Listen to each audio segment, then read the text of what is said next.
Well, there we are. I haven't been out to share it yet, Nigel. I'm doing my best here too. Um, do you know? It's really weird. I don't know why this plays up like this sometimes, but anyway, um, we'll let a few people jump on. A bit different tonight. We're gonna have a bit of a giggle as well. But unknowingly, until the other day, Nigel didn't realise that I've set a little trap for him, and gonna do a mini interview with him after we've done our normal chitty chatty stuff.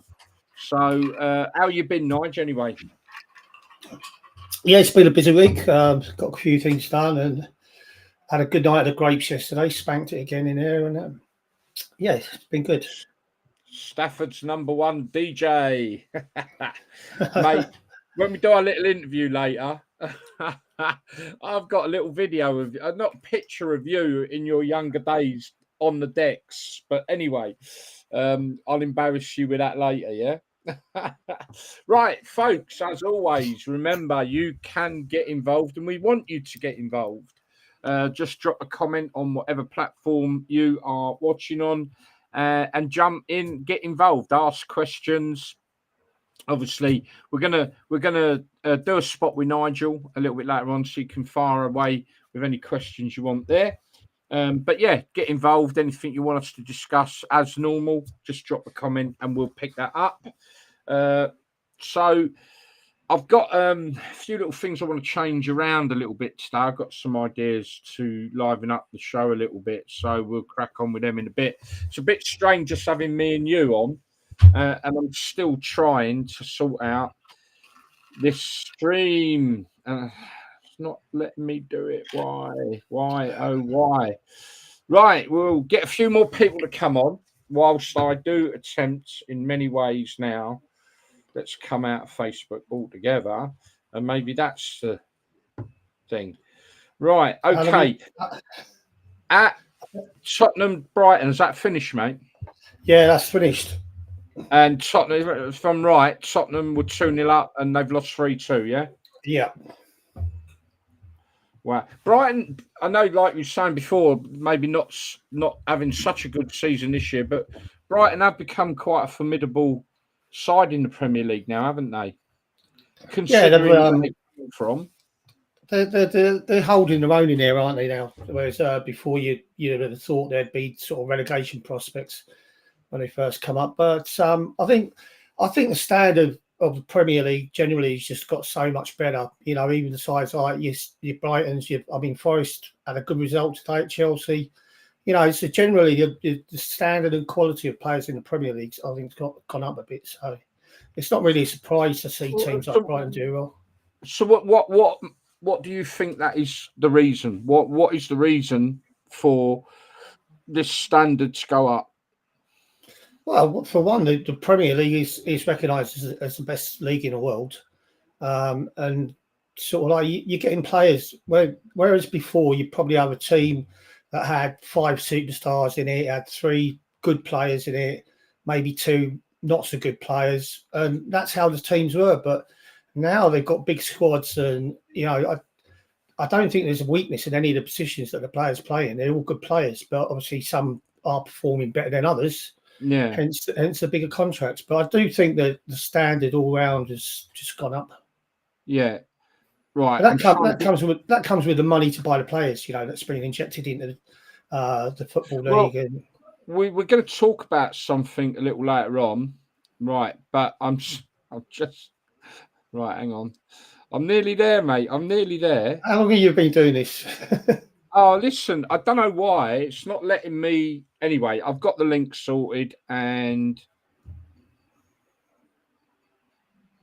I come at a loss at the minute, mate. I've tried everything. I'll keep persevering and see if we can get this shared. I mean, we're going on about the Premier League. I mean, Man City beat Fulham 3-2 yesterday. But Guardiola's made a substitution, bringing on Stones because he didn't want to lose the lead. So, like, he could obviously see that Fulham were creating chances, and instead of going for the 4th goal, he's decided, we need to defend this lead that we got. So it just showed Fulham was a strong side yesterday. Yeah. Funny enough, I'm going to do a little segment. It's called Gary, What's the Score? And the reason it's called that is that will become relevant when I do it. And you guys can join in with this. So I'm going to pick a relevant game from 7 of the leagues. So Premier League, Championship, League 1 and 2, National League South and North. I'm going to pick one game out each time and give reasons as to why I've done that. Although some of it would be quite basic reasons, I guess. But yeah, we'll be doing that in a little while. But before we do that, so I'm getting this is a debate now. People get involved.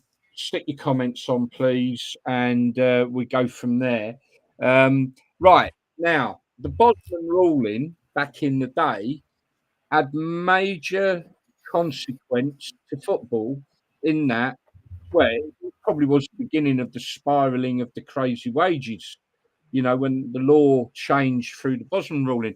Well, this week, for those who are unaware, and if you're aware, Nigel, there has been a ruling which I think is as big as the Bosman ruling, if not more of a challenge for the authorities in football, and I'm not sure it's going to be good for the clubs. So I can't remember who the player is now, but anyway, the ruling is that obviously the club, he's trying to leave a club because he was getting offered more money somewhere else. He was under contract and the club wouldn't let him go. He's taken it to the court of whatever, and it contravenes the European Court of Convention or whatever it is, human rights. And basically the ruling means that potentially, as it stands, a player can cancel his contract to go somewhere else. As simple as that. Well, that's going to Major. I don't think people realise how big this story is. It's been spoke about, but if you think about this, obviously they're going to come to some sort of amicable solution, you would hope. But it might backfire on them, though. I mean, you've got to have clubs thinking twice about paying extortionate wages. Well, not only that, is a club going to fork out £200 million on a player that within 6 months could decide to cancel his contract? Well, he could go back to the club that he wanted to play for. So, guys, I'm not completely. Good evening, Danny Choo Choo. That's Dan, by the way. I knew he'd be late coming on. Well, he's not. He's on driving his train, mate. So I'm going to just repeat this, people, because I don't know if people taking it seriously enough. And I'm guessing there'll be some level of compromise. There has to be. But right as it stands now, this ruling in the European courts has said it is against the people's rights that this player, that he could just cancel his contract. The ruling does mean right now that a player can cancel their contract whenever they feel like it. There probably is a bit more to it. Yeah, but couldn't I'm sure there's something where the league can cancel his registration, though. A footballer's registration, because when I gave up football and I wanted to play on a Sunday with my mates, and I'd finished at Villa, I had to actually inform the PFA that I was no longer playing pro football anymore. I didn't want to play for them anymore, so they then sent me a letter saying that it cancelled my license to play as a professional footballer. So I'm just wondering, they could probably quit the club and quit the contract, but then would they be allowed to play for anybody else? Well, but the thing is, the court is saying it's against his human rights that he can't leave. Yeah, but it is. It is, but again, at the same time, the PFA have got rules. Good evening, Sonia. You're missing out though, guys. The court's saying that he's allowed to quit his job. Yes. That's his human right, all right, and quit his contract. But the rules in football with the PFA and stuff like that, it's like you can't just cancel your contract and join another team. I think the team have got to release his contract, his registration before he can join another side. So he might be able to walk out on the contract, but whether he can actually then sign for another club, I don't know. Do you know what? I wish I'd have done a bit more work on this.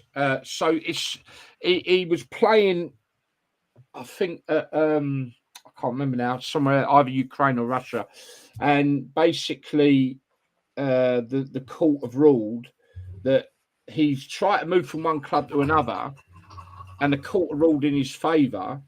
So that would then jeopardise possibly that ruling, because what they're saying is that the football leagues are going to have to completely revisit their transfer rules over this. So I'm guessing if the court's saying no, it's against human rights, this goes against everything we stand for, therefore no, you can't do it, are they going to sort of go against the whole ruling? So it's something we need to keep an eye on. I don't understand it enough. To me, it sounds like it's a real problem. We can't have players just willy-nilly being able to jump from one club to another if this is the direction it goes in. Again, what you were saying is really interesting. I think what we do, folks, it's an interesting one. We're going to keep a real close eye on it. I'm going to dig into this a lot more. Maybe, Nigel, if you keep an eye on it as well, you understanding the player side of things a lot better than me. Let's dig into this and we'll update it all next week when we can get a clearer picture of what's going on. Evening, Stuart Higgins. Evening, Ben Cliff. Thanks for jumping on. Okay, so we're gonna hello, Sonia. Yeah, said hello, Sonia. Like I say, get involved, people. We're gonna do a bit of an interview with Nigel later. It's only me and Nigel tonight, and I'm still. Give me one more go at this. Hang on. What? I don't understand. Dan, I can't seem to be able to share.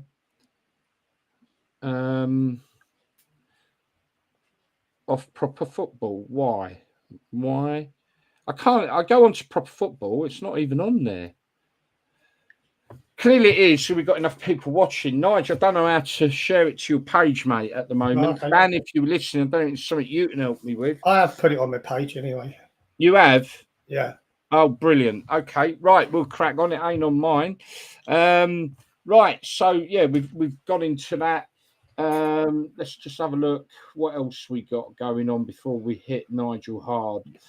I've got some funny clips. Going to quickly touch on the FA Cup fourth round qualifying rounds next week. Let's do that. Right. Okay. Fourth round of the FA Cup, the qualifying rounds. This is probably, and I've got a great example here. This is a massive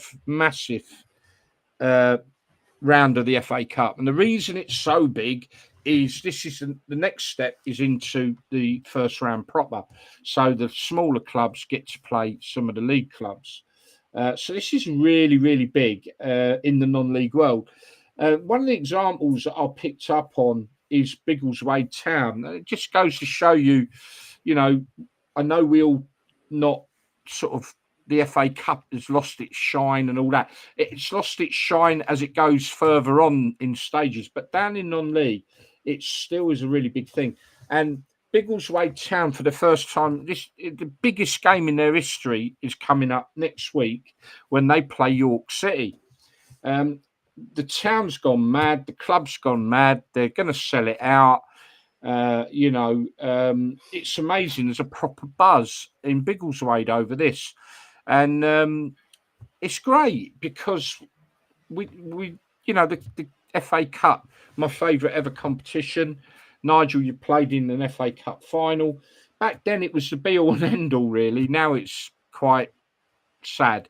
But it is still shining brightly down in them leagues. And Biggleswade Town, we wish them luck against York City next week. And all the clubs that are involved in the FA Cup next week, this will put them through, all those that win, into the first round proper. So it's a really big cup day for a lot of clubs and a lot of fans.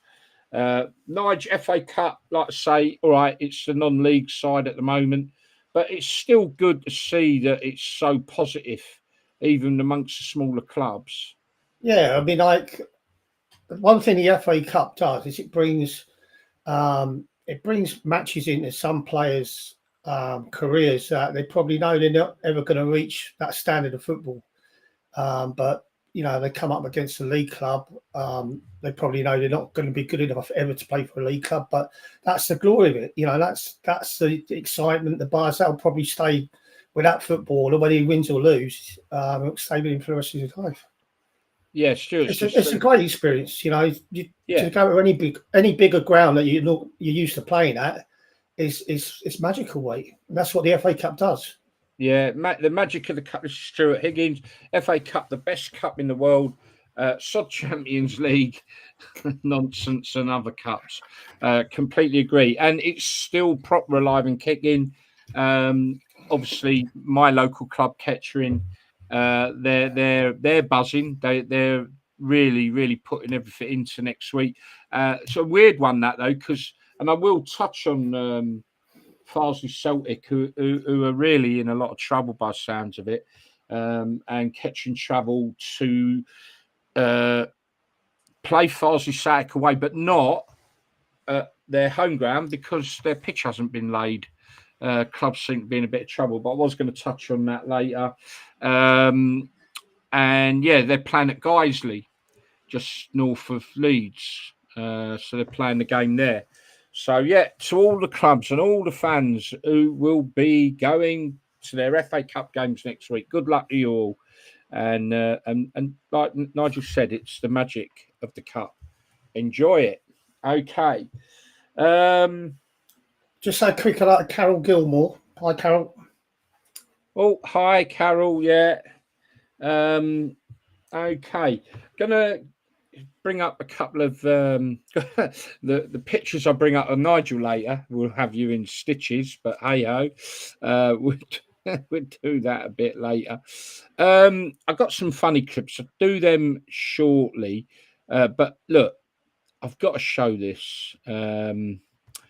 Right, so we all remember Bradley Lowry. Jermaine Defoe, with him, and the Sunderland lad who unfortunately didn't win his battle against cancer. Well, not cancer, I can't remember what it's called, long word. But look at this, everyone. Fantastic. Look, what a name. Bradley Lowry Way, leading to Sunshine Place. Wow. Yeah. It puts everything in perspective, doesn't it, Nige? Yeah. It's what a lovely gesture. Absolutely amazing. Wonderful. The power of football, mate. The power of football. Okay, so I've got a new segment that I'm going to bring into the show, Nigel, which I was just sort of mentioning to you a little while ago. And this is where I'm taking a pick of 7 leagues. So Prem down to League 2, then National League and National League throughout the North. I'm going to pick one game out of each league each week to have a look at the score and the reasons why, I'm doing it. And I've got a little tune to play when I start. But I want you guys to get involved and do something similar, either just the top leagues or whatever, but pick a game of each league that stands out for you, whether it's a scoreline, whether it's an amazing result, or whether it's just high scoring. It doesn't matter. But here we go. This is the new segment.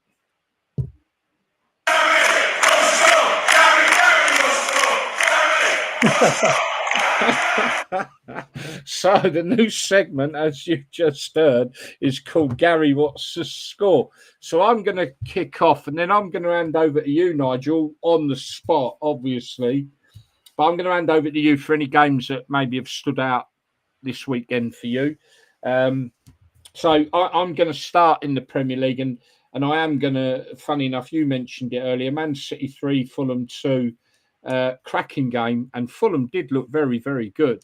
You mentioned it a little bit earlier, but the reason I picked that one is because it was such a cracking game, and Fulham troubled Man City. Down in the Championship, I've got Plymouth 2, Blackburn 1. I thought it was a very good result for Plymouth. against Blackburn Rovers. Rooney seems to be building some momentum at home with Plymouth. He's got his doubters, but he seems to be not doing too bad at the moment. Moving down into League One, I've got Charlton 1, Birmingham 0. Charlton beating the runaway leaders almost. They stay top anyway. But Birmingham unbeaten so far this season. So that's a cracking result for Charlton Athletic. And it puts them up either in the playoffs or near the playoffs. League Two, I've got Barrow 2, Cheltenham 1. And the reason I picked that is we've been having a giggle with Barrow supporters last week. And I mean, they like Plymouth, like Carlisle, like Morecambe, all have one heck of a journey whenever they go to watch their team away. So we've been having a bit of a crack with a few Barrow lads. So I thought I'd mention that one, them getting a 2-1 home win against Cheltenham. Down into the National League, just purely on the amount of goals here, 7-goal thriller. Hartlepool 4, Sutton United 3. Down into National League North, and this is where I was going to touch on the Farsley Celtic. So I've got it, Chester 0, Farsley Celtic 0. Now Chester high flying at the moment. Farsley Celtic in trouble. One of these clubs that seem to be in trouble. Looking at the fan sites, that their fans, I think, are having a lot of problems there. They're supposed to be laying a 4G pitch. By all accounts, it hopefully will be laid by the end of October. But I don't know if you want to get that, mate. I'll you crack on. So hopefully that'll be resolved. But I think we've got another club in trouble there. So a great result, being the club are struggling, can't play at home. So Chester high flying 0-0 there. So a good result for Farsley Celtic, and we wish them luck. We really do. Then I gone for National League South, Truro 1, Hemel Hempstead 0. Hemel Hempstead, top of the league there. Truro getting a 1-0 win over the leaders to push them up into 5th place as well. Hemel Hempstead keeping top spot there. I'll tell you a story about Hemel Hempstead. Yeah, go on. I played for Berkhamsted after I finished playing professional football. And the first 7 games we played, we won 5 and drew 2. And I was saying to the manager, I said, how far are we off the promotion and stuff like that? And he said, Callie, we'd have to win virtually every game from here to the end of the season. And we got to the 3rd game from the end of the season, and we was 4th, and Hemel Hempstead were in 3rd position to go up. And we played them on Boxing Day, Bank Holiday Monday, should I say, and we beat them. And there was about 1,000 people at the game at the time, and we leapfrogged them. We actually won 20 out of 22 games, and we drew the other 2. So we went 22 games unbeaten. Wow. And I'll tell you what, I got as much pleasure out of getting promoted with them as I did playing pro football. Wow, yeah. And I think like you say, if you love football, it's about the playing, isn't it? It's got to be. I would imagine there are players this day and age it's the money changes them. Yeah. But like for the love of football, then you've got to be happy playing. I've got a whole load of stuff people your lot, I think it is interacting. Stuart, let's put that question to Nigel when we do the little interview. That'd be a good question for him there. Yeah, that's all. Let's just have a look. When are we going to talk about the demise of Luton? Well, I'm sure we a bit biased on here, wouldn't it be? So early, I think. Yeah, let's hold off on that for a they're moment. not with egg on your face. Right, okay. Just want to mention before I hand over to Nigel to see what games stood out for him this weekend. I just want to mention the Welsh and the Northern Ireland clubs, the 2 clubs, the little minnow clubs that had their day in Europe during the week. Obviously played today. Well, one of them did. Just to mention, Larne took a bit of a whopping 3-0 at home to Dungannon Swifts. I'm guessing Europe told its toll on them there. Larne, by far, probably one of the most successful clubs in Northern Ireland at the moment. And New Saints' game against Britain Ferry was abandoned. So, yeah, fair play to both them clubs. And you can see on our platforms some of the pictures of the supporters out in the respective countries that they visited. But fair play to the little clubs, without a doubt. Not all professional players like playing football. It's just a job. Yeah, that's my thoughts as well. Ed's friend plays for Berkhamsted Ladies' first team. Nigel, over to you. What games stood out for you this weekend? Don't matter where. What. Oh, yeah. I mean, Brentford 5, Wolves 3. Brentford scored in just over a minute again. You know, I think they've nearly broke the record for scoring inside the first minute of games. Yeah, but that was a good game. Yeah, I enjoyed that. Leicester obviously got their first win of the season against Bournemouth. they did. So Yeah, that's a great result for them, really. Yeah, moving on. I think the results more or less went how I thought they would in the Prem. Going into the Championship, obviously I was pleased that Derby got a win at QPR. Yeah, 2-0. Watford came from behind to beat Middlesbrough. So sorry, Nigel, I interject there. That surprised me. I've got to be honest with you, because I looked at the stats after, even at the end of the game, and Watford only had about 34% possession through that game. So they obviously been hitting them on the break, maybe. But yeah, they come back well there. Yeah, I've got to admit, and I don't think I'd be on my own. There's probably a lot of Watford supporters were not expecting them to come back from 1-0 down.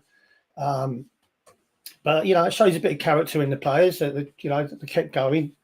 Sometimes you do get them unexpected results where you've had so many shots you hadn't scored, and then the other team has about 4 shots and gets 2 goals.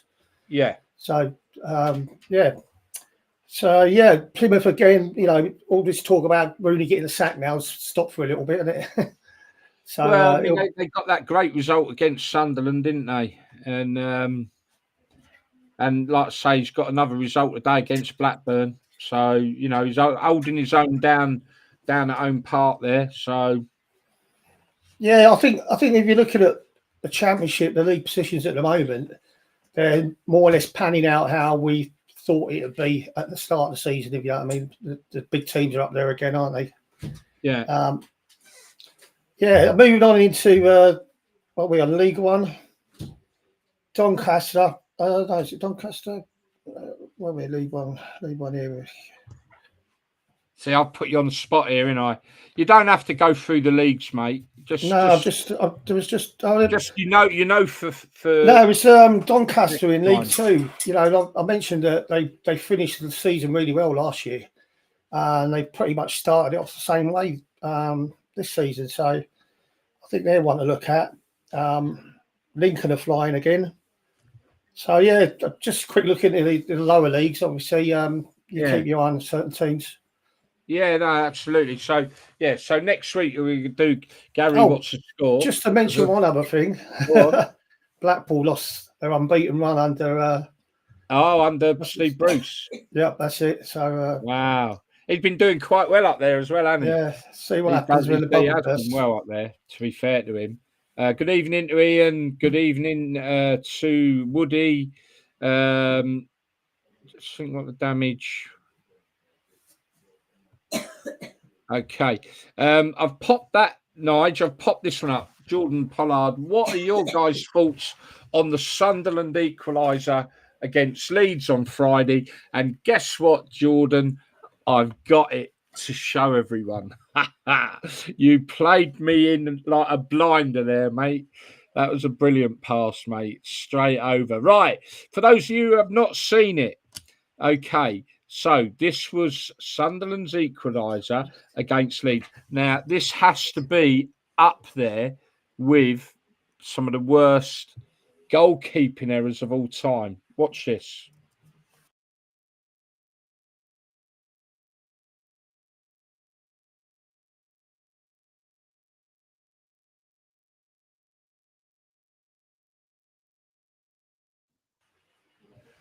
Wow. What do you think to that? That's a dreadful goalkeeping error there, isn't it? He needed to dig a hole there, didn't he? Oh, didn't he? I'm going to play it once more for people.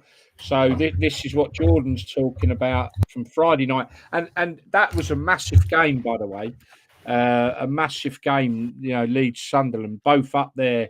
You know, Sunderland top of the league, and Leeds up there as well. So and two huge clubs as well. But anyway, let's just take one more look at this, people. Any comments you've got on it? Let us know.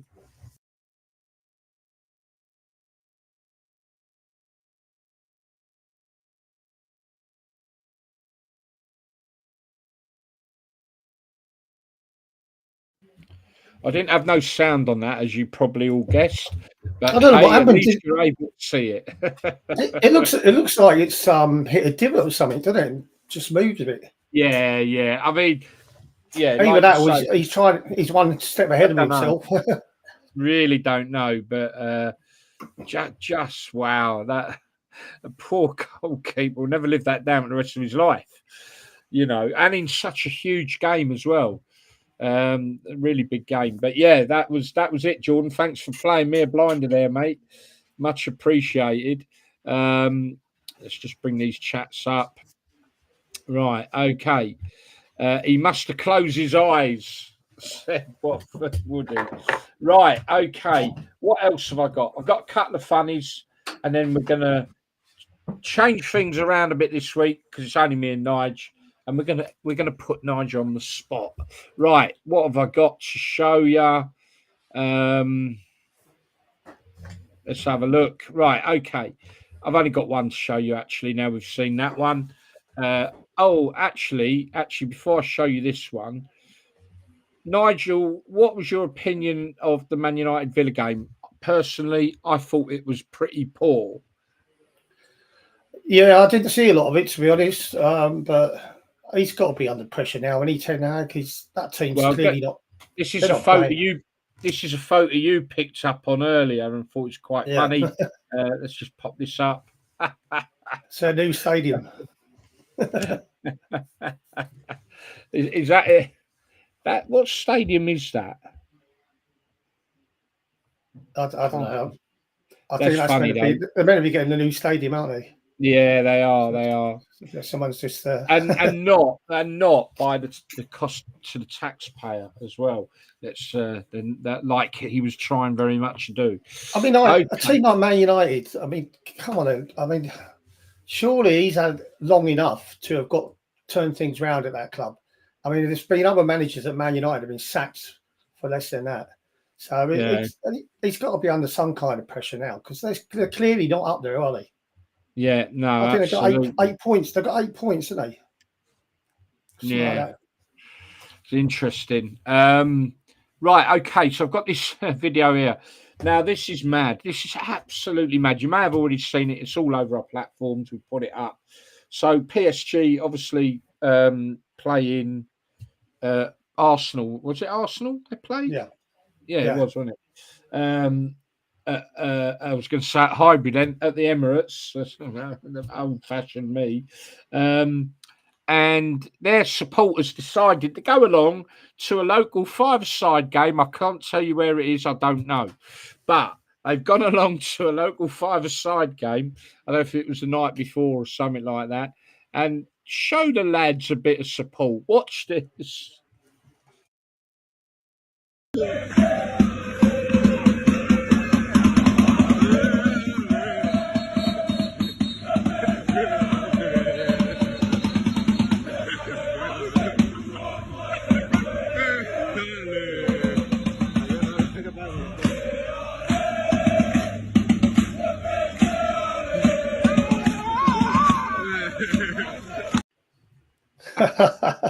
It's got to be the biggest crowd I've ever played in front of, isn't it? Five-side though, Nige. It weren't either. It might be seven-side. I don't know. Flares a lot. Red flares. That's funny, man. Them players must have been proper buzzing, mate. The flares, the lot going on. Oh, brilliant. Brilliant. I couldn't tell you where that was, by the way, folks, but brilliant. Absolutely. Okay. Let's just check on the comments. Let's see where we are with them. United are poor. Man's toilet, great how the mighty crumble. Jordan, Haaland alone has scored double the goals Man United have this season. That's some stat, that, isn't it, Nige? Yeah. That's He's a some, machine, though, isn't he? yeah. But Maybe again, highlighting the problems that we have on that. Evening, gents, shared on TMA and Callie's Mixcloud Peach. links. Hello, Love Peach. it. People, just remember you can get involved, and we're gonna just drop a comment on, and we can pick them comments up if you've got questions, because we are now going to go and put the spotlight on Mr. Callahan. Being it's just me and him, he's on every week. We get snippets and all that out of him, but let's dig a bit deeper, shall we? Let's see if we Not can too put him deep. on. No. All right, I know where to stay away from, mate. Don't you worry. So, if you've got any questions to bang Nigel while we do this, if not, just sit back and enjoy. Okay, Nigel, we're now in interview mode. I was going to say, an earlier question was I forget who asked me, but it said, what was the players' reaction to the crowd at Charter Place? Yes, yeah, what a good one to start with, and then we'll start talking about where is it? It was right. Okay, disappointment of losing in the FA Cup final versus Everton. What was the thoughts of the players in Charter Place on that celebration? It was absolutely brilliant. You'd have thought we'd have won the cup, the way the crowd were, cheering us and everything like that. And it just, it was amazing. It was like we'd won. We couldn't lose whatever happened. And the crowd were absolutely brilliant. People playing me a blinder tonight. That's Elton and Callie at Charter Place that very day. Well done there. Honestly, everyone's playing me a blinder tonight, lining me up lovely. There you go. I wish I kept that hat now. Brilliant. Nige, where did it all start for you? Where did your love of football all start? I was playing when I was probably about 7 or 8. My dad encouraged me a lot. I started playing for the district side a year older than what I was, because I was at standard of football. And then when I went to secondary school, it was an advert in Watford paper saying that to any young players, if you think you're good enough, come down for a trial. And it was in a car park. It was in the old car park, concrete car park. Dave Butler was taking the training sessions. And he asked me to stay on and keep training with him. And then, obviously, Elton John bought the club, brought Graham Taylor in. Graham Taylor realised that the future of the club was in the youth system, which is what the academy is now. And he appointed Tom Wally, which was probably one of the best signings he's ever made, because Tom just brought so many young players through that didn't just play for Watford, they got careers out of football. Barnsley, Kenny Jackett, Steve Terry, myself, the Holdsworth twins. The list is endless. And I just basically, once Tom Wally came in, they signed me on schoolboy forms at 14, and then sort of like they give you a decision when you're about to leave school, being 16. And because my school weren't playing fair with me, they weren't letting me play every week for Watford. It's every other week. They nearly never signed me, but luckily I played for a county cup final. It was Hertfordshire versus North London.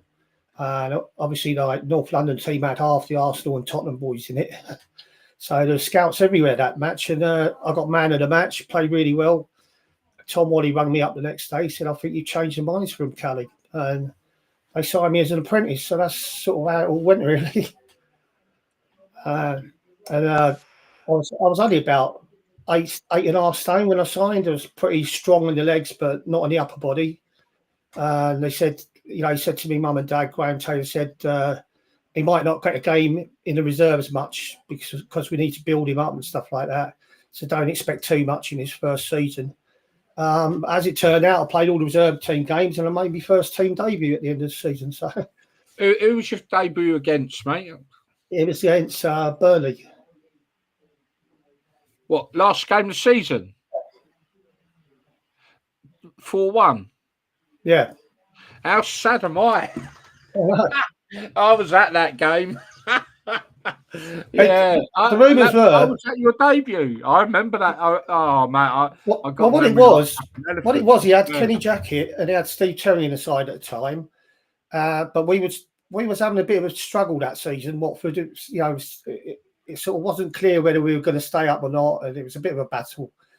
And Tom Wally said to me, he said, "Do you know what? If they weren't in that position in the league, you'd have probably made your debut with 6 games to go, a lot earlier." But he didn't want to put pressure on you.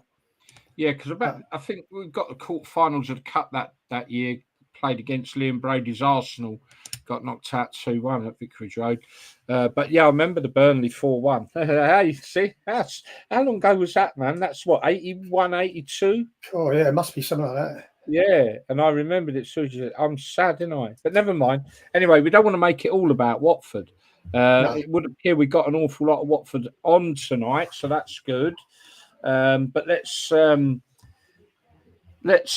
move away from Watford a little bit here. And although before I do, you were renowned for haircuts. The mullet, and that one. Kevin Keegan. Kevin Keegan, yes. You had some hairstyles back in the day, didn't you? Yeah, I had to get my mum's friend to come around and do it in the house because I couldn't sit in the bloody shop with my hair and curlers. So yeah, so I used to get. I'll tell you what. When I stopped having it permed, I like to get them curls. I was training one day and a bee got caught up in my ear, stung the hell out of me. So that was it, really. Different hairstyle after that. Look, obviously we're going to talk about the clubs you've moved on to as well, but you played England under 21s. We've spoke about this before. Let's just pop this up. You in action, wearing the Three Lions, yeah. Okay, England under, and unlike most people in an England shirt, you've actually won something as well, which was the Europa under 21s Cup, wasn't it? There you are. Yeah. There. Look at the young man. Look. We didn't do it the easy way either. We beat France in the quarterfinals, beat Italy in the semi-finals, and beat Spain in the final. So like you also had a game in the B side. So I've got 2 questions. First question: what did that mean to you putting on an England shirt? Us, every boy's dream. If you want to be a footballer, once you make it as a footballer, you want to be an England or an international player for your country. So yeah, it was. And the fact that Watford was such a small club compared to your Tottenhams and your Arsenals, and it was a great achievement for any of us to get in the England side.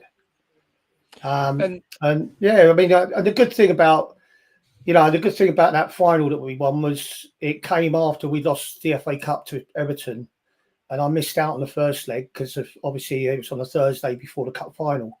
Yeah. So obviously I didn't have too much time to dwell on losing the FA Cup final. I was up training with the England side, and I played in that, and we won the cup. So it sort of didn't make up for it, but it sort of it was a good end to the season for me.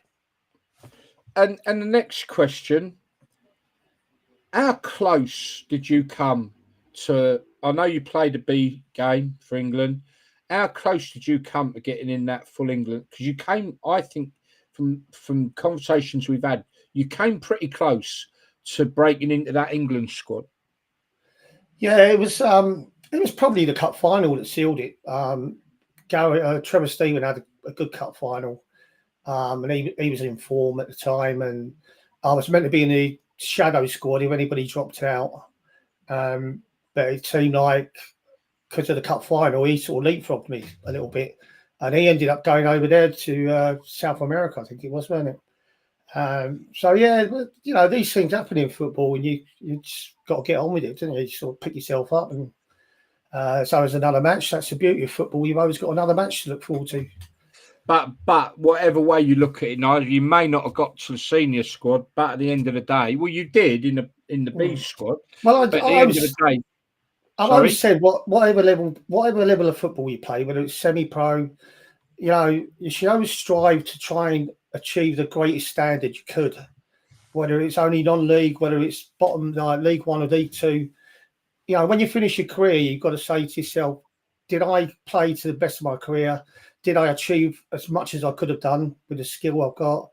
And yeah, I was happy with my career. I've got no regrets about it. So, mate, not many players get to put on an England shirt and win a cup. Very, very few players get to do that. So yeah, you should be proud of yourself. So obviously the golden generation at Watford. You then moved on to Derby County after that, didn't you? Yeah. Well, and it basically Arthur Cox tried tapping me up when he was at Newcastle. Because cut a long story short, me and Brian Kilcline, me and Brian Kilcline from Coventry, we were roommates up in Newcastle when we was playing for the under-21s, and we met Kevin Keegan and Terry McDermott at this nightclub. They were all out on Saturday night, and Keegan ended up giving me a lift, and me and Killer a lift back to the hotel, Gosford Park, and he was asking me, how's your gaffer? I heard he's really hard sod and all that, don't let you get away with anything. And I said, yeah, he sort of like makes me scapegoat sometimes. And he went, oh, Gaffer, I'd love to have you. He said, I'll have a word with our Gaffer. He'd love to have you, because Keegan and Arthur Cox were really close. So the next day, Arthur's watching us train with England, and he went, you all right, Nigel? And I said, yes, Mr. Cox. He says, yeah, happy. And I thought, did he mean I'm not happy with being in England side? And I said, yes, thanks, Mr. Cox. And he said, just remember, if you're ever unhappy, we'll always have you. And at the time, he had Chris Waddle on the left wing, Beardsley and Keegan up front, and I'd have been on the right wing. So what happened was, when I fell out with GT and I went on the transfer list at Watford, I was on it for about 2.5 months. And then I got back in the team and I asked to come off the transfer list. And about a week after that, Graham Taylor called me into his office and said, Derby have come in for you, Arthur Cox. I said, well, I'm happy here. I've just come off the transfer list. And he said, I think you should go and have a chat with them. Derby are a bigger club than Watford, potentially, so everything he was saying to me then was that I should go. So I ended up going up there on a Wednesday. I checked into a hotel under the secretary's name, Michael Dunford. I went in the morning to have a chat with Arthur, discuss terms. I had a medical before 5 o'clock on Thursday. I travelled back home to Watford, picked my boots up and all the stuff, and said me goodbyes. And I made my debut on a Saturday against Birmingham. So it all happened really quickly. But that's the reason that Arthur came in for me twice. I just thought he must really want me. He must really sort of like me as a footballer. So it was a good move. I mean, the side you played in at Derby was quite an immense team, wasn't it? Full. Oh yeah. Of internationals, full of. Once Maxwell came in, we're getting Peter Shilton signing for us, Mark Wright, Paul Goddard, Dean Saunders. The list goes on. We had some good players there. Mick Harford played for us as well, and John Gregory was there. He was a good player. So it was a big club, big support there, passionate. And that was at the baseball ground, wasn't it? Baseball, yeah. I was lucky because I played on the wing, and that's about the only place where there was any grass. So it was like a mud pitch down the middle. It was a straight. I would say probably one of the most iconic stadiums of the 80s, 90s, 70s, 80s, whatever. For the whole it's ground was so different. The stands were different. And as a player, it's intimidating. It's like the old Den at Millwall and Upton Park, where the fans can virtually reach out and grab you when you're taking a throw in. That's how close they are to you. And you hear every comment they make. So it was a ground that.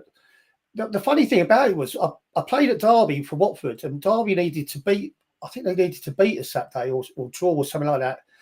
And 5 minutes before the end of the match, the whistle went, and the crowd invaded the pitch. And I just stood there, and one of them lumped me round the face, one of these Derby supporters. And so we Oh, all went off. yeah. We all went 3-2, off the wasn't it? pitch. Yeah, we all went off the pitch and then came back to play the last 5 minutes. And we were sitting on the coach outside, waiting for the gaffer to get on. And I'm talking. I think I was talking to Steve Sherwood at the time. I went, "Fucking hell, I'm glad I don't play for this shithole." Right? And a year later, I signed for him. So, I was at yeah, that game as well. I got to be honest, and it was like a battle of bloody Britain outside. It was absolute bananas, mate. That was. yeah, Didn't Steve Sherwood get clumped as well? I think that in that he game. might have done. Yeah, What it was, we were promoted, and they needed to beat us to stay up, like you said, and it was 3-2. yeah. My memory's mad, but anyway. Oh dear, I felt I'm come down with a cold. That's not good. Matt, I've got a really awkward question for you now. See how you feel about asking this one. And the question was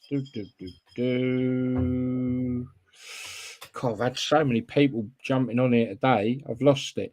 The question was, I can't remember who it was from now, but they knew you weren't a fan of GT and they're asking why. Why I'm not a fan? No, I'm Yeah, not. Listen, it's I not know. that I'm I not know a you are fan. from previous interview. Yeah, it's not that I'm not a fan. Sort of me and Graham, we always had a bit of a love-hate relationship. But I respect the guy because he can coach and he'll get you back and he'll make you a better player, even though you might not like the training methods sometimes. But he was very good at making you a better player. Arthur was a different manager. Arthur was more of a man manager. He put his arms around you and he encouraged you. And sometimes Graham Taylor, nobody crossed him. But I wouldn't say I wouldn't go as far as say I'm not a fan. But me and him have had our clashes, and everybody knows about that. Yeah, I remember when we had not John Barnes when John came on, and I mean, and again, even with John Barnes, I don't think a lot of Watford supporters, when he went to Liverpool, maybe didn't feel that he was complimentary about one. But when he came on with us, mate, as far as he's concerned, best manager he's ever played under. You supported that as well in terms of his quality manager. So let's put the record straight. So yeah, you're not a fan of him, but you had a topsy-turvy relationship. Simple as that, really, isn't it? Definitely. It's always like that. The lads, even Taylor used to joke about it. We got called up into the canteen at the training ground before we started training. We knew someone was going to get a bollocking. And we used to go up there and he goes, right, I'll start with you, Callaghan, because when bollockings are about, you're always there. And the lads used to laugh. It was just a thing that every time there was a bollocking going about, I was in the middle of it. But I mean, listen, these players today wouldn't have been able to handle Graham Taylor. They'd have been crying to their agents, get me out of here. I don't like him. Can't play for this manager. Back in our days, you didn't have agents. And, you get your head on your shoulders, get your brain right and, say, right, I'm going to prove him wrong. And that was the mentality of it. But these days, which talking about that contracts being cancelled, which we started with. That's right. These days, they bypass the manager. They go straight to the chairman. And if I wanted to put in for a transfer, I had to give my transfer to the manager first, and then he'd pass it on to the chairman. You can never bypass the manager. But now with agents, they just ring the chairman up and said, my player don't want to play for you no more. You've just paid 90 million for him or whatever like that, but he can't get on with the manager. So you either get rid of the manager or the player wants to leave. And that's what power agents have got at the moment. Back in our days. The scourge of football, in my view. So look, you went from Derby over to Aston Villa. Haircuts are getting worse, aren't they? So there we are. No, that's so. How long was you at Villa? Too long. Didn't enjoy Villa. about 3 years, I think. I played under 3 different managers there. One of them So was Graham Taylor, wasn't it? yeah, he brought me back. It was a bit of a weird one, really, because I think I should never have gone to play for Graham again. You know, they would say she played for the same boss twice. But the story was, I was on holiday in Corfu at the end of the season, and I picked up the Sun newspaper, and on the back of the pages, it's got Terry Venables in for Cali on the back page of the Sun. So I rang my agent, who at the time was Eric Hall, Monster. And he said, "Don't worry, Nigel, have your holiday, come back, we'll sort it out." And I spoke to Terry Venables. He said, "Well, I'm gonna put a bid in for you." And he offered Steve Hodge as a straight swap. And Arthur said, "No, Really? I want Steve Hodge plus cash." And then he said, "Well, what about Chris Fairclough?" He said, "Yeah, Chris Fairclough and cash." And Terry Venables said, "Well, not being disrespectful to Nigel, but these two boys are England internationals." And Arthur Cox said, "Well, yeah, but I'm not letting him go, not unless I get some cash." So in the end, Terry Venables, he's rung me up and he said, "Nigel, ask your gaffer what he wants for you in cash." He said, I can't keep messing around with him. He keeps changing his mind. Ask him what he wants in cash." So Arthur said, "Look, I don't want you to go." He said, "But the board, obviously, because they just come out of nearly going into liquidation, that's good money for the club." He says, "So if he gives me 700,000, I'll let you go." And I phoned Terry Venables up. He said, "Right, I'm going to ring him the next day."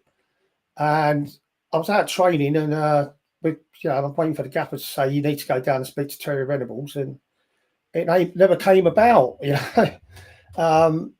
And then about 3 weeks later, Terry Venables rang me up. He said, "Sorry, Nigel, I've got to go for some other player."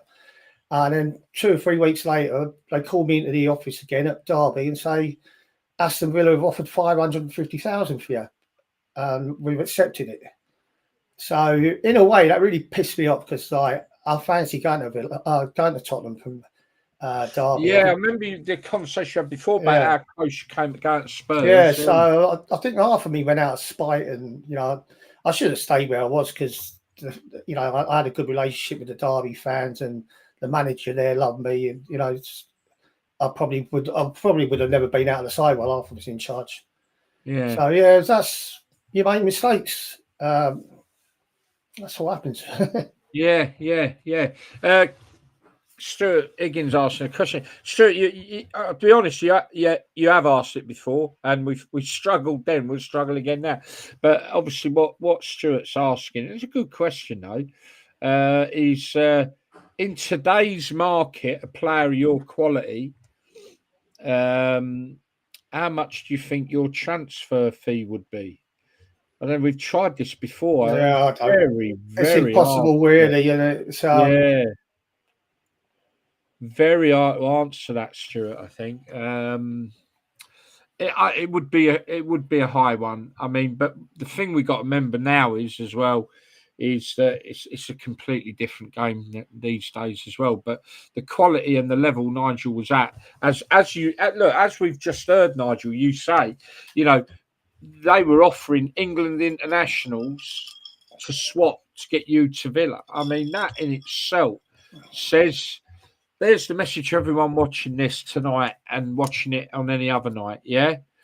At the end of the day, Steve Hodge, Fairclough, both England internationals, they wanted to give up one of them to get Nigel to Villa. That's how good a player Tottenham. Nigel was. That's the Tottenham. Oh, was that Tottenham? Yeah. Cool. Steve Hodge, Fairclough. Yeah, would be.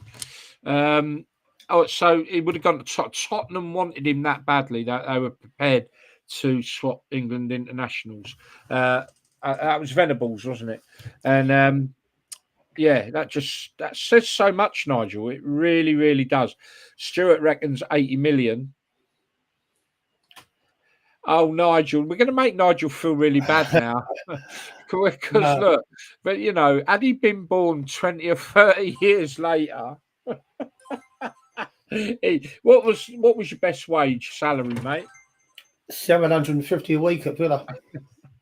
And when you was in Watford's greatest ever side, what was you on there? I think I was on a 250 quid. Oh, mate. Oh, dear. Yeah. But I'd swap as a fan. I would swap. I know people say the quality of football and all that. You've said it yourself. But I don't think that the passion, the love of the club, they're there for the money at the end. There are some exceptions, I know, but they're there for the love of the money. Right, okay. Going to switch it up. If anyone wants to ask Callie anything, whack it in. If I've missed some, sorry, there's quite a lot on there today, keeping on top of it. It's not been too easy. Ron Atkinson as well at Villa, yeah? You played under Ron Atkinson? No, I didn't. You didn't? Well, No. I played while he was in charge of the club, but he never played me. Ah, right. Okay. Well, you were there, yeah. They loaned you back to Derby, didn't they? Yeah, I went back to Derby for 3 months. Had great 3 months there. Was getting rave reviews. And I went back to Watford on loan for a month. Oh, now we were talking about your salaries. Is it correct that when you were at Watford, you went to the Sun printers to build up your wages? No. No, there you go. That's answered that one. No, it's not correct. So, right, I'm going to do some quick fire. Back in them days, like the 250 quid a week wasn't like explosive money, but it was good money. We weren't in a position where we needed to get another job to top up my wages. No, if I remember obviously I left school in 82. I was earning, started on the youth opportunities, £25 a week. But then I moved on and I did an apprenticeship where I was getting £35 a week. And eventually I think I got up to about 75. Yeah. So, yeah, it weren't bad money, I suppose. But in today's, it's just not anywhere near. Ian Hiles says Cully must be the only Watford player that's won a trophy in an England shirt. Yeah. It's interesting. Well, I never thought of it that way. That's an interesting stat. We'll have to have a look into that.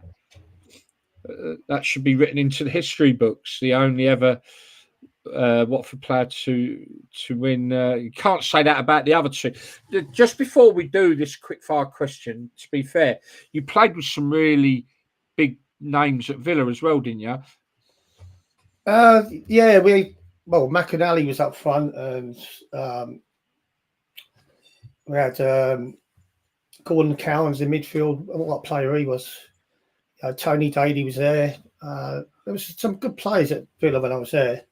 Yeah. But yeah, Gordon Cowans, without doubt, unbelievable player. Both feet, natural. Yeah. They used to go for a round of golf before training every day. 18 holes on the golf course, and we started training at 10 o'clock. So, well, we've gone over the hour now. So what I'm going to do is just going to finish it off with some quick fire questions at you, mate, if you're ready. Best player you've ever played against? Dalglish. Yeah, I've asked you that before, haven't I? Why? What was special about Dalglish? He was just he was in the Dennis Bergkamp here. These players are 2 steps ahead of everyone. De Bruyne, he's just number one. Sort of. Yeah. So Dalglish was just one of them players. He was a nasty side as well. He'd top you, he would Dalglish, but what a brain and what a player. Sometimes he scored against us, and you felt like applauding him yourself. I think the old number 7 would be held up by Taylor who done that. But yeah, he was unbelievable. Sorry, yeah. Hardest player you've ever played against? Oh, hardest player. I suppose probably Stuart Pearce. He didn't take any prisoners tonight, and he made sure you knew he was going to do you in a tackle. Yeah. But I didn't really I wasn't scared of getting hit. I wasn't scared of getting kicked. I got kicked enough when I played on the right wing and by fullbacks and stuff like that. So I was never frightened of getting hurt. Yeah. So none of them really sort of frightened me, but he was hard, Stuart. Yeah. He was a muscle as well. Best player you've ever played with? Oh, Best player, well, obviously John at Watford, John Barnes. Probably at Derby, Dean Saunders. I had a really good understanding with Dean. He was a good player. I like playing with Dean. Shorten in goal. So watch him train in the daytime. You know, you could see why he became England goalkeeper, and he stayed in the game for so long. Yeah, It's absolutely brilliant. Yeah. And I get, as you've already mentioned, Gordon Cowans. You played. Yeah, without a doubt, Gordon. Yeah, interesting. Okay. Best memory. Your best memory in football. Wow. So many really. You know, like even though we lost the FA Cup, that was a special day. You know, winning with England was another big one. The promotions with Watford against Wrexham, and especially the Derby one was really special in a way because I dropped out of League One, which the Division 1 to Division 2, and it was the time when Watford were playing Walsall in the quarterfinals of the Cup. And I think Derby were about 9 points behind Portsmouth, and it was only 2 points for winning them days. Yeah. Everyone was saying to me, "Oh, you're mad! You know, you're mad dropping out of Watford." And I went there, and we ended up getting promoted with Derby, and we got promoted on the Saturday against Leeds. We played them at home at the baseball grounds, and then we had a game on the Monday, which was a bank holiday Monday, I think, at Reading, away from home. And if we'd won that, we went up as title champions. But we got beat, so it all went down to the last game back at the baseball ground again against Plymouth, and we won that. So for 2 Saturdays in a row, Derby town centre, the whole place was like buzzing. It was really good. Yeah, I suppose there's many wonderful memories that you have for your career. What's your biggest disappointment? I haven't got a disappointment. I just feel I've been lucky enough to have played most of my career at the top level. I've achieved things. I've got England caps. I've got an England winners medal. You know, I've achieved a lot, even though people say I finished early. You know, there's not many players can say they've played as many games as me at the top level. You know, that's the most important thing for me because I played at the top. Yeah, you know, and I proved myself at the top.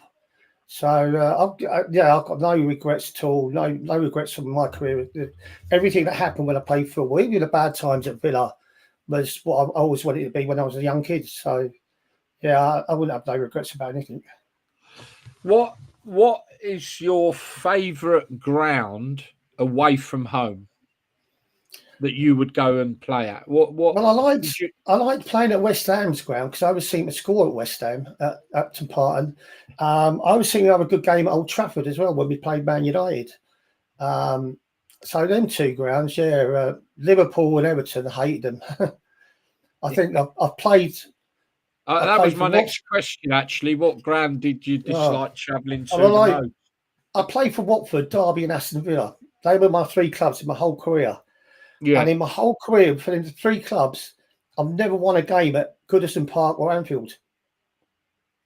Never won a game at any of them grounds. So, yeah. And then back in them days as well, you play Liverpool, the fans shout penalty 3 times, and on the third one, they always get it.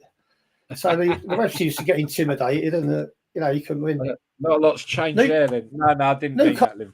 Newcastle was a good ground to play as well. St James's Park. Yeah. Cool.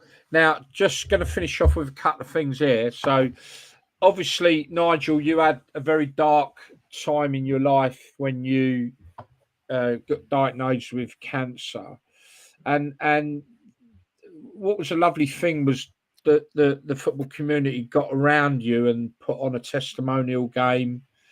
And here's a picture here, and you holding a cup actually. And what's really good in this picture, you can see Derby shirts, Watford shirts. Can't see any Aston Villa shirts, but all mixed there.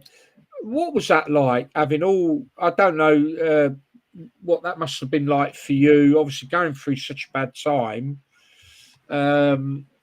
What was that day like? Yeah, it went too fast actually. To be honest, like I played one half for Watford and then I played the second half for Derby. I think, but the whole day just seemed to go so quick. But it was a real brilliant day out, you know. And it it's funny because it came at the end of my chemo. When I had my 6 months of chemo, I sort of like finished doing that, and that's when I thought the cancer had cleared. So we had this match and everything else that went on, and then about a month later, they just say to me that they got some bad news that the cancer spread to my liver, and I had to go into Queen Elizabeth at Birmingham for a bigger operation, saying that if I had life assurance, I could cash out on it because it was in a terminal bracket. He said, although you're not terminal. And I was shitting myself. And I thought, you know, second time around, I thought, well, I'm going to get off the table. Yeah. So yeah, it came in between that, but I got through the other operation as well, and here I am now, still alive. And I'm just going to finish off because if you want to catch Nigel on his Mixcloud, what do they need to do there, Nigel? Remind everyone. Yeah, just go to my Facebook page and click on the link. Take you straight onto it. You had two loves. One was music and one was football. And you've been fortunate enough to have careers in both and still having that career. Well, in both, because at the end of the day, you still, you know, with us on the show, do your bit for football. And obviously still DJing. But I've just got one last picture I want to show you and everyone else. And this is a young. I know what this was going to be. Yeah, I thought so. A young Cali, DJ Cali, with the turntables. Not turntables anymore, is it, mate? Do you know what? I wasn't even a proper DJ. I was just posing for the picture on that. Oh, I think that was in the hospital radio booth, something like that. They just want. I was actually DJing, but they wanted to get some pictures, so I went in there. But yeah, I've been lucky with the DJing. I started that when I'd done the Caddies discos for the young uns at Watford with Anne Swanson, and then I sort of wanted to carry on finding out how good I could get at that. You know, I wanted to be the best at everything I do, and I ended up DJing at a nightclub in Leighton Buzzard. I told Graham Taylor about it, you know, and he was fine.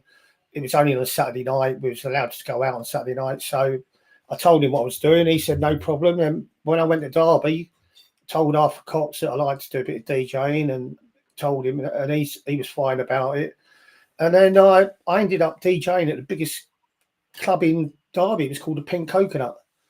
You know, 2,500 people in there at weekends, and I just started doing that every Saturday and started getting better and better. And then I was lucky enough when I gave up the football, I got offered something abroad in Corfu, and I ended up running the biggest nightclub on the island and DJing there. Nigel, do you know what? There's so much more about your career. You know, you played in South Africa, you've played at non-league level that we ain't got time to go into. I'm just going to make sure. Let me just make sure. Look, I'm sorry if I didn't get everything out, people. I've had so much going on.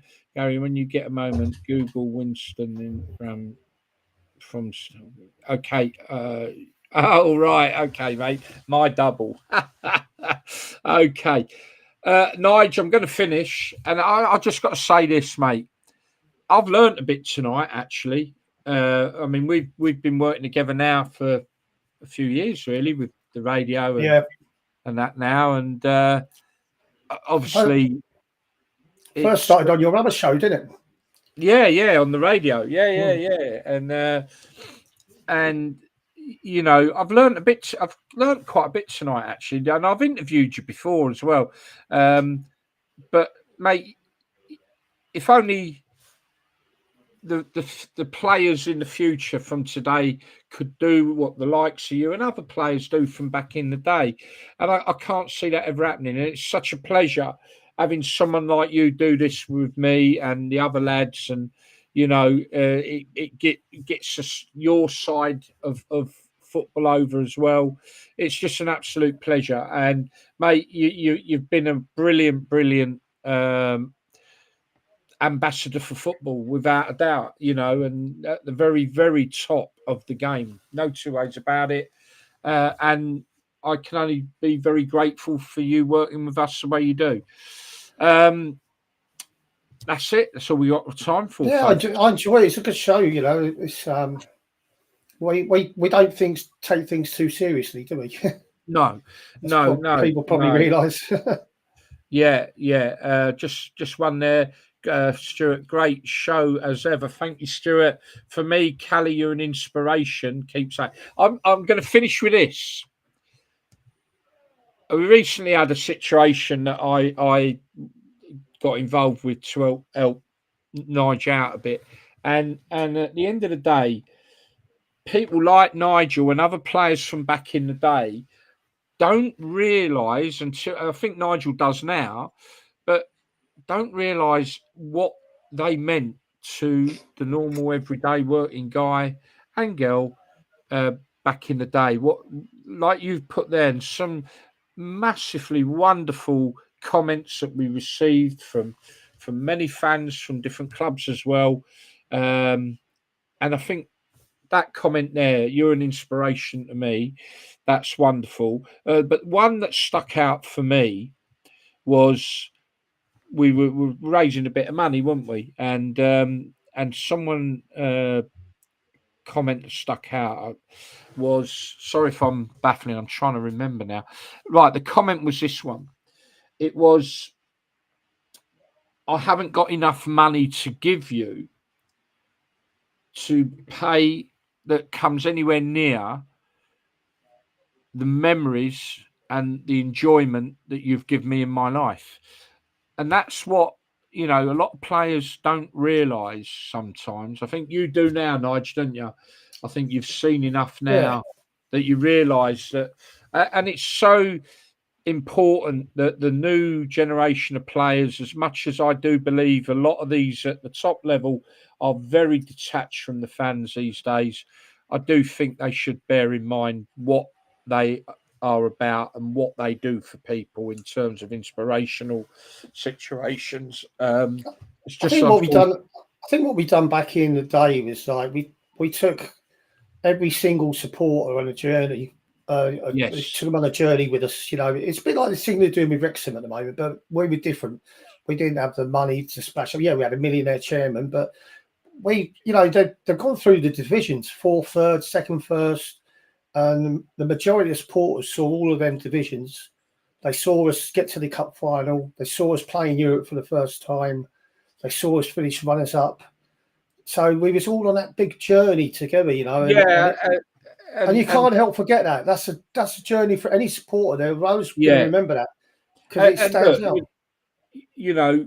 Football them days, it was a working class sport. Let's not, think it was anything else. And it was tough times, I think life was hard. You had to work damn hard. Some of us still do. And you have to work damn hard. And at the end of the week, to go and watch your heroes play, it was just, it helped you get through life. It helped you push on. It give you something to look forward to. Or you'd be on a downer all week if you lost. But anyone of a certain age listening to this will know what I'm on about. And I guess even the younger generation now, maybe I don't know. I've lost touch with it myself. When you look back on it, and you're a fan, right? You go to Kaiserslautern for the first game. Now, if you see Kaiserslautern on telly now playing at home, there'll be those supporters going, "Oh, I've been to that ground." Like some supporters never ever get that chance. So, like I said, that was a journey that people always. Oh yeah, I was at Kaiserslautern, I was at Levski Spartak, and so like I said, it just seemed like a story. It seemed like a story that had been written in a book about Watford's journey. It shone a bit of light in all our lives, Nigel. It really did.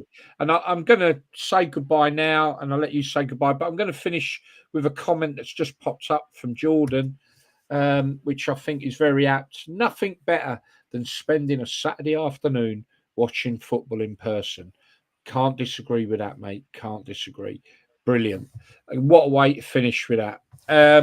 Grassroots non-league is the way to go. Yeah, I agree with that as well, Stuart. But anyway, Nigel, I'm going to leave it to you to say. I'll say my normal goodbyes. I hope you've enjoyed the show. It's been a bit different. We'll be back again next Sunday. Obviously, we'll be having a look at the fourth round qualifying FA Cup, how that's gone for some of the sides. We're keeping an eye on that Biggleswade as well. But as always, please stay safe, have a good week, be good, and we'll see you next week. Nigel, I'm going to leave this to you to finish off. Yeah, cheers. I've enjoyed it. It's been quite nice, actually. And thanks for all the nice comments that everybody's put on there. There's quite a few guys and girls on there that are on my stream tonight. So yeah, I'll be playing some music later on tonight. If you don't know what the link is, just go onto my Facebook page, click on the link, and that'll take you straight to my Mixcloud stream. And it's good on there. It's a bit like this, loads of banter, people asking for songs, making new friends. And that's what it's all about, really. So yeah, wonderful. Thanks everyone. Yeah, thanks everyone for watching. And if you have enjoyed it, please let people know about us. But right, no awkward questions either. Yeah. Well, at least put the record straight. Everyone, have a lovely week and be safe. And we'll see you all next Sunday. Cheers, guys. Oh, hang on. I'm doing it all wrong. Sorry.